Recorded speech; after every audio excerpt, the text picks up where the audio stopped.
ನಮಸ್ತೆ. ನಾನಿವತ್ತು ಮಾಡ್ತಾ ಇರುವಂಥ ರೆಸಿಪಿ ಬೆಂಡೆಕಾಯಿ ಪಲ್ಯ. ಬನ್ನಿ ಹೇಗೆ ಮಾಡೋದು ನೋಡೋಣ. ಮೊದಲಿಗೆ ನಾನಿಲ್ಲಿ ಒಂದು ಅರ್ಧ ಕೆ ಜಿಯಷ್ಟು ಬೆಂಡೆಕಾಯಿನ ತೊಗೊಂಡಿದ್ದೀನಿ. ಅದನ್ನು ತೊಳೆದು ಇಟ್ಕೊಂಡಿದ್ದೀನಿ. ಈಗ ಒಂದು ಕಾಟನ್ ಬಟ್ಟೆ ತೊಗೊಂಡು ನೀರನ್ನೆಲ್ಲ ನೀಟಾಗಿ ಒರೆಸ್ಕೋಬೇಕು. ಈ ರೀತಿ ಮಾಡೋದ್ರಿಂದ ಬೆಂಡೆಕಾಯಿ ಜಾಸ್ತಿ ಲೋಳೆ ಬಿಡೋದಿಲ್ಲ. ಈ ರೀತಿ ಎಲ್ಲನೂ ಒರೆಸ್ಕೊಂಡು ಆ ಕಡೆ ಈ ಕಡೆ ತುಂಬನ ಕಟ್ ಮಾಡಿ ಎಲ್ಲನೂ ಒಂದು 4-5 ಬೆಂಡೆಕಾಯಿಗಳನ್ನ ಸೇರಿಸಿ ನಾನು ಒಂದೇ ಸಲ ಕಟ್ ಮಾಡ್ಕೊಳ್ತಾ ಇದ್ದೀನಿ. ಕಟ್ ಮಾಡುವಾಗ ಹುಳ ಏನಾದರೂ ಆಗಿದೆಯಾ ಅಂತ ಒಂದ್ಸಲ ಚೆಕ್ ಮಾಡಿ ಅದನ್ನು ತೆಗೆದುಬಿಡಿ. ಆಮೇಲೆ ಪಾನ್ ಬಿಸಿ ಮಾಡಿ ಅದಕ್ಕೆ ಕಟ್ ಮಾಡಿ ಇಟ್ಕೊಂಡಿರುವಂಥ ಬೆಂಡೆಕಾಯಿಗನ್ನ ಹಾಕಿಬಿಟ್ಟು ಒಂದ್ಸಲ ಕೈ ಆಡಿಸಿ ಸ್ವಲ್ಪ ಎಣ್ಣೆ ಮತ್ತು ಒಂದು ಚಿಟಿಕೆ ಅರ್ಶಿಣ ಪುಡಿ ಹಾಕಿ ಈ ಥರ ಹಾಕಿ ಅರ್ಶಿಣ ಪುಡಿ ಹಾಕಿ ಹುರಿಯೋದ್ರಿಂದ ಬೆಂಡೆಕಾಯಿ ಹೆಚ್ಚು ಲೋಳೆ ಆಗಲ್ಲ, ಬೇಗ ಹುರ್ಕೊಂಡ್ಬಿಡುತ್ತೆ. ಅಂದರೆ ಬೇಗ ಹುರಿಬೋದು. ನೋಡಿ, ಇಷ್ಟಾದರೆ ಸಾಕು. ಈ ರೀತಿ ಹುರ್ಕೊಂಡ್ರೆ ಸಾಕಾಗತ್ತೆ. ಈಗ ಪಲ್ಯ ಮಾಡೋಕ್ಕೆ ನಾನು ಸ್ವಲ್ಪ ಕರಿಬೇವು, 1 ಈರುಳ್ಳಿ, 1 ಟೊಮೆಟೊ, ಸ್ವಲ್ಪ ಕೊತ್ತಂಬರಿನ ಕಟ್ ಮಾಡಿ ಇಟ್ಕೊಂಡಿದ್ದೀನಿ. ಮತ್ತು ಸ್ವಲ್ಪ ಹುಣಸೆ ಹಣ್ಣನ್ನು ನೀರಲ್ಲಿ ನೆನೆಸಿ ಇಟ್ಕೊಂಡಿದ್ದೀನಿ. ಈಗ ಒಂದು ಪಾತ್ರೆ ಬಿಸಿ ಮಾಡಿ ಅದಕ್ಕೆ ಸ್ವಲ್ಪ ಎಣ್ಣೆ ಹಾಕಿಬಿಟ್ಟು ಸಾಸಿವೆ ಚಟಪಟ ಅಂದಮೇಲೆ ಕರಿಬೇವು, ಅದ್ರ ಹಿಂದೆ ಈರುಳ್ಳಿ ಹಾಕಿ ಫ್ರೈ ಮಾಡ್ಕೊಳ್ಳಿ. ಈರುಳ್ಳಿ ಸ್ವಲ್ಪ ಕಲರ್ ಚೇಂಜ್ ಆದಮೇಲೆ ಟೊಮೆಟೊ ಹಾಕಿ ಫ್ರೈ ಮಾಡ್ಕೊಳ್ಳಿ.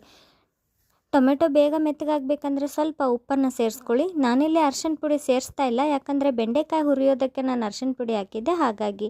ಈಗ 2 ಟೇಬಲ್ ಸ್ಪೂನಷ್ಟು ಖಾರದ ಪುಡಿ, 1 ಟೇಬಲ್ ಸ್ಪೂನಷ್ಟು ಸಾಂಬಾರು ಪುಡಿ ಹಾಕಿ ಚೆನ್ನಾಗಿ ಮಿಕ್ಸ್ ಮಾಡಿ. ಅದು ಎಣ್ಣೆನಲ್ಲೇ ಫ್ರೈ ಆಗಬೇಕು. ಮತ್ತು ಟೊಮೆಟೊ ಮೆತ್ತಗಾಗಿದೆಯಲ್ಲ, ನಾನು ಹಾಗೆ ಅದನ್ನೆಲ್ಲ ಸ್ಮ್ಯಾಶ್ ಮಾಡ್ಕೊಳ್ತಾ ಇದ್ದೀನಿ. ಈ ಸ್ಮ್ಯಾಶ್ ಮಾಡ್ಕೊಂಡಿದ್ದಾದಮೇಲೆ ನಾವು ಹುರಿದಿರೋ ಅಂಥ ಬೆಂಡೆಕಾಯಿನ ಹಾಕಿ ಒಂದು ಸಲ ಚೆನ್ನಾಗಿ ಮಿಕ್ಸ್ ಮಾಡಿ. ನಾವು ಹಾಕಿರೋ ಖಾರದ ಪುಡಿ, ಸಾಂಬಾರು ಪುಡಿ ಎಲ್ಲನೂ ಬೆಂಡೆಕಾಯಿಗೆ ಹತ್ತಬೇಕು. ಹಾಗೆ ಎಲ್ಲ ಒಂದು ಸಲ ಮಿಕ್ಸ್ ಆದಮೇಲೆ ಹುಣಸೆ ನೆನೆಸಿದ್ವಲ್ಲ ಅದನ್ನು ಕಿವುಚ್ಬಿಟ್ಟು ಆ ನೀರನ್ನ ಸೇರಿಸ್ಕೊಳ್ಳಿ. ನೋಡಿ ಹೀಗೆ. ಆಮೇಲೆ ಒಂದು ಸಲ ಕೈ ಆಡಿಸ್ಬಿಟ್ಟು ಬಾಯಿ ಮುಚ್ಚಿ ಸಣ್ಣ ಉರಿ ಮಾಡಿ ಬಿಟ್ಬಿಡಿ. ಈಗ ಬೆಂಡೆಕಾಯಿ ತುಂಬ ಚೆನ್ನಾಗಿ ಬೆಂದ್ಕೊಳ್ಳುತ್ತೆ. ನೋಡಿ, ನಾನಿಲ್ಲಿ ಬೆಂಡೆಕಾಯಿ ಪಲ್ಯ ಮಾಡೋದಕ್ಕೆ ನಾನು ಹೆಚ್ಚಿಗೆ ನೀರು ಹಾಕೋದಿಲ್ಲ. ಏನು ಹುಣಸೆ ನೀರು ತೊಗೊಂಡಿರ್ತೀನೋ ಅಷ್ಟರಲ್ಲೇ ನಾನು ಮಾಡಿಬಿಡ್ತೀನಿ.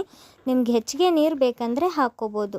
ಆಮೇಲೆ ಲಾಸ್ಟಿಗೆ ಸ್ವಲ್ಪ ಕೊತ್ತಂಬರಿ ಸೊಪ್ಪು ಮತ್ತು ಒಣಕೊಬ್ಬರಿ ತುರಿನ ಸೇರಿಸ್ಬಿಟ್ಟು ಈ ರೀತಿ ಮಿಕ್ಸ್ ಮಾಡಿಕೊಂಡ್ರೆ ಬೆಂಡೆಕಾಯಿ ಪಲ್ಯ ರೆಡಿ ಆಗೋಗುತ್ತೆ. ಈ ಪಲ್ಯ ಚಪಾತಿ ಜೊತೆಗೆ ಅಥವಾ ಜೋಳದ ರೊಟ್ಟಿ, ಅಕ್ಕಿ ರೊಟ್ಟಿ ಜೊತೆಗೆ ತುಂಬಾ ಚೆನ್ನಾಗಿರುತ್ತೆ. ಮತ್ತು ಈ ರೀತಿ ಚಪಾತಿನಲ್ಲಿ ಪಲ್ಯ ಹಾಕಿ ರೋಲ್ ಮಾಡಿ ಮಕ್ಕಳಿಗೆ ಕೊಟ್ಟರೆ ಅವ್ರು ಕೂಡ ಬೇಗ ಖಾಲಿ ಮಾಡಿಬಿಡ್ತಾರೆ. ಹೊಸದಾಗಿ ಯಾರೆಲ್ಲ ಅಡುಗೆ ಕಲಿತಿದ್ದಾರೋ ಅವ್ರಿಗೆಲ್ಲ ಹೆಲ್ಪ್ ಆಗಲಿ ಅಂತ ನಾನಿಲ್ಲಿ ಡೀಟೇಲಾಗಿ ಎಕ್ಸ್ಪ್ಲೇನ್ ಮಾಡಿದ್ದೀನಿ. ರೆಸಿಪಿ ಇಷ್ಟ ಆಗಿದ್ದರೆ ಅಥವಾ ಮೊದಲನೇ ಬಾರಿ ವಿಡಿಯೋ ನೋಡ್ತಾ ಇದ್ದರೆ ಸಬ್ಸ್ಕ್ರೈಬ್ ಮಾಡಿಕೊಂಡು ನನಗೆ ಸಪೋರ್ಟ್ ಮಾಡಿ. ಇನ್ನೂ ಹೆಚ್ಚು ರೆಸಿಪಿನ ಶೇರ್ ಮಾಡ್ತೀನಿ. ಧನ್ಯವಾದ.